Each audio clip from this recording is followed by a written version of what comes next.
মৌলানা আলী আহমদ সাহাবার কথা কইয়ার না কাছাড়র হজরত মৌলানা সালেহ আহমদ সাবেরি সাহাব যে হুজুর আসেন আমরা সবে তানকে চিনি একজন আল্লাহর অলি কুরআন হাদিসের ব্যাখ্যা খুব সুন্দর করে তান করেন বাই এখন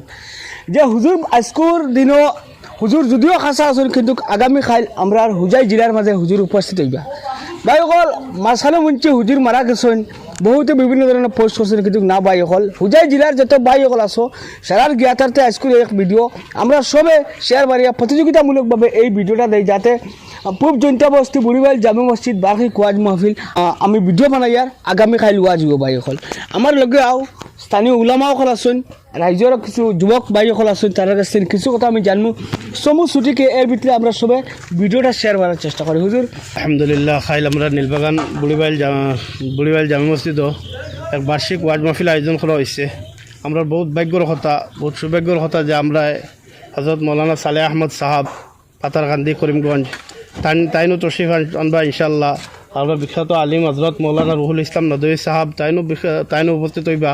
লগে হজরত মৌলানা শেহাবুদ্দিন সাহাবও উপস্থিত হইবা বহুত মূল্যবান ওয়াজ হইব কোরআন হদিস থেকে কথা কইবা তারা ইনশাল্লাহ আমরা সব আইতাম আই তারা মূল্যবান কথা শুনতাম আর উপরে আমল করার চেষ্টা করতাম ইনশাল্লাহ সবর কাছে আবার অনুরোধ রইল আলিমেদ্দিন হজরত মৌলানা সালেহ আহমদ সাহাবর যেটা শুভাকাঙ্ক্ষী আছো হজরত মৌলানা রুহুল আমিন যে আসুন এই হুজুরের কথা যত উলামা সকল আগামী খাইল এই অনুষ্ঠানে অংশগ্রহণ করবো আল্লাহ যাদের সুকলমে এই ওয়াজের স্থানানি পৌঁছাইতে আমরা সবাই আমিন হইয়া একটা কমেন্ট লিখবো আর সারা বেশি বেশি করে দোয়া করবো যে জায়গার থেকে আজকের এই ভিডিও দেখবায় সবে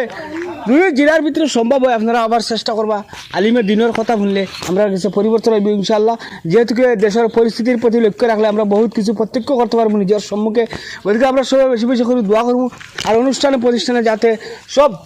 ইসলাম দরদি দিন দরদি যত বাই হল আসুন সেরাইওয়ালা দোয়া করতে বেশি বেশি করে যাতে বিশ্ব শান্তির ব্যাপারে লক্ষ্য রাখিয়া আসসালামু আলাইকুম রহমতুল্লাহ।